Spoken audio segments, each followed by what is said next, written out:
As funny as it sounds, as a 5 and 6 year old, when asked what you were going to be, I just always said I was going to be a doctor.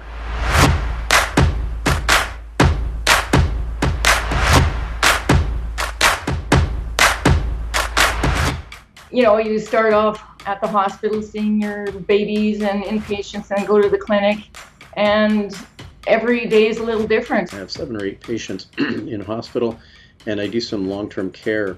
I allow anywhere from 8 to 12 same-day patients to be in. We keep several spots available so that someone gets up in the morning and they're sick, they can get in to see us that day. Si je prends hier matin, je faisais du bureau, donc du suivi de ma propre patientèle à l'UNF. Alors, j'ai vu mes patients hier matin. Hier après-midi, je faisais de la supervision. Donc, comme je disais, 2 half days a week in a rehab center doing stroke and musculoskeletal rehabilitation. I normally don't take any lunch, and my patients and colleagues know this, so they bring me food.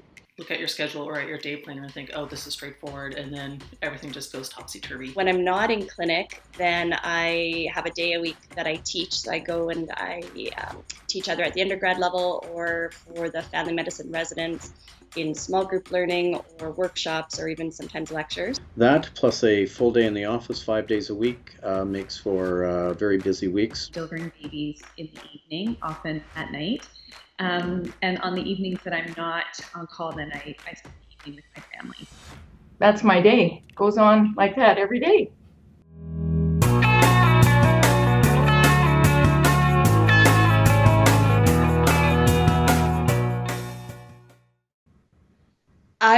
I was completely shocked. At first I thought the email was meant for somebody else. I don't think there's another Heidi James practicing in New Brunswick, but I was convinced there was for a moment. When the president actually called, I thought she was actually wanting me to volunteer for a committee, so I'd actually written the word no down. Saying to the doctor that called me that, well, I think there's probably lots of other people that deserve this award, because there are so many great family physicians in our community. Biggest imposter syndrome, where I thought, wait a second, do they know that I'm just a normal family doctor? Do they know that I'm just the same as all the other family doctors out there? de beaux messages, une dynamique d'amour qui touche direct au cœur et qui fait beaucoup de bien.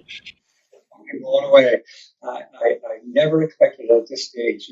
I did so much for the first 40 years, involved in a whole lot of things, that I got completely by surprise. Completely by surprise. It was an honor. Pourquoi la médecine de famille? En fait, j'aimais tout. Every day is a bit of a challenge. There's no 2 days that are the same. My most memorable and touching moments in medical school that I still draw from today are really when I connected with families and patients, and I felt like family practice would give me the opportunity to make those relationships over the long term, and certainly that's turned out to be true for me. When a resident or learner sort of looks at you and the light bulb has turned on because they now recognize something that through your teaching you've been able to show them that they weren't quite aware of. Especially rewarding in my career has been serving Canada's war veterans at the Sunnybrook Veterans Centre. Their sacrifice for our freedom pales in comparison to anything I can possibly offer, but at least I have the chance to say thank you. I was able to work with an incredible team to design and build the Dorothy Macomb Home, a very special 10-bed home for veterans with challenging responsive behaviors due to dementia, and most have post-traumatic stress disorder. This has been a great part of my career. It's well known that Parsons has too many stories to tell. I was across the street at the car dealership, and she'd eaten a peach, and she was quite allergic to it. They brought her in here to the pharmacy, but the usual pharmacist that would be able to administer for her wasn't there, so they brought her up the stairs. She was just starting to go under. I luckily had an EpiPen in my bag. I managed to get the adrenaline into her, and she started to breathe better. And I stayed with her until the paramedics arrived and were able to give the rest of the medication for her and saved her life. To be quite honest, she would have died. And I'll never forget that day. I can still remember the other side of life when I was doing obstetrics, and I see this lady today now, I'm going to say 35 years later, and she came into my office, and I still remember this, and she says, I'm not feeling well, there's something going on, and here's my abdomen, it's just not right. And I felt her abdomen, and very clearly, this was a lady who had tried to get pregnant, had in the old days a couple of negative pregnancy tests, but I was comfortable enough that I could actually get the fetal heart by Doptone. And I remember to this day as use the fetal Doptone for heart rate, and I can remember her eyes just glistening, lighting up, and just becoming alive when I said, "That's your baby." And she was in tears. I think she put me in tears. I had a lady when I practiced in Yellowknife who'd been referred to the obstetrician. She had some elements of high risk, but yet the obstetrician said, "I'll look after things in consult with primary care doctor." And so I was her physician. She went into labor, things seemed to be fine. And unfortunately, it became a complicated delivery. A child had been corded, and we were unable to save the child. So it was a neonatal death, which at that stage of my career traumatized me. And a lot of talking with my colleagues and my specialist colleagues. And the interesting thing is, a year later, now I had moved at that time, but a year later, the obstetrician phoned me to let me know that when this lady came back to deliver a second time, she had asked for me and asked that if I would deliver her.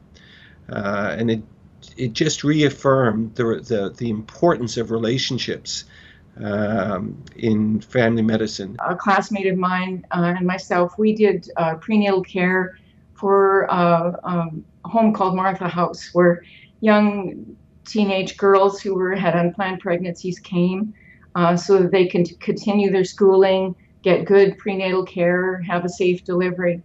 And many of them were from remote and small communities where there wasn't even a hospital.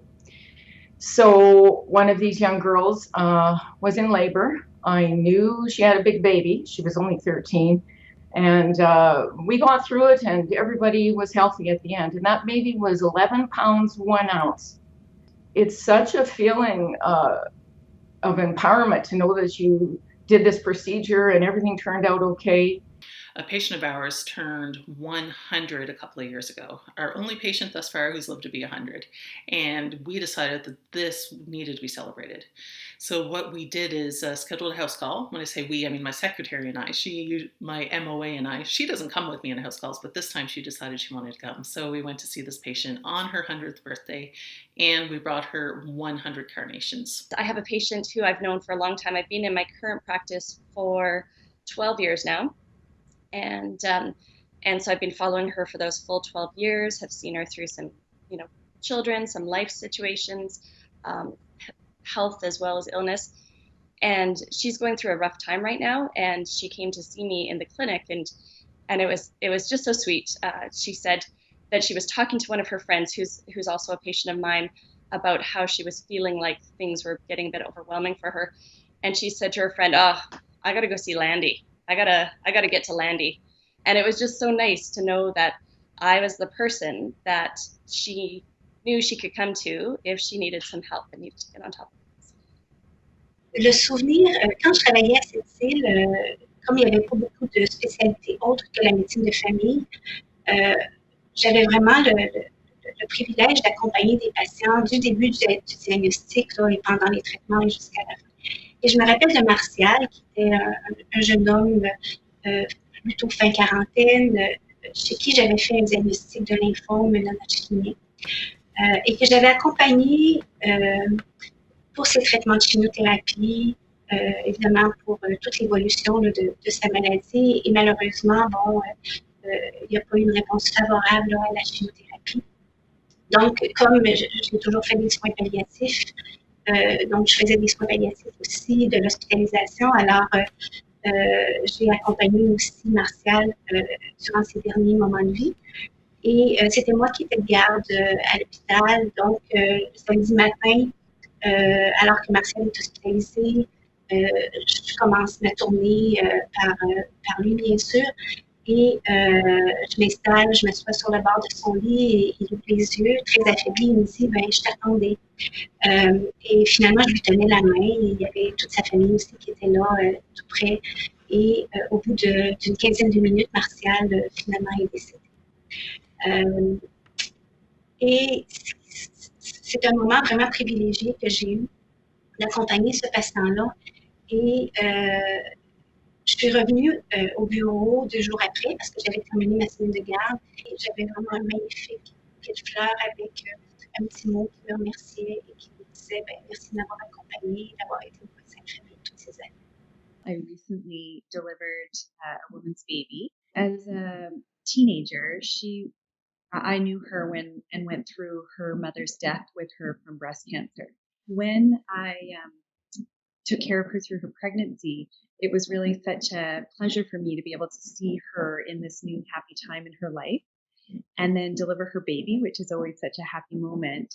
But then with the knowledge of what she'd been through with her mother, could try to understand some of the emotions that she was having around grief coming back related to her and her mother's relationship. This happens over and over again as we are privileged to these incredibly intimate, traumatic, sad, happy moments in people's lives.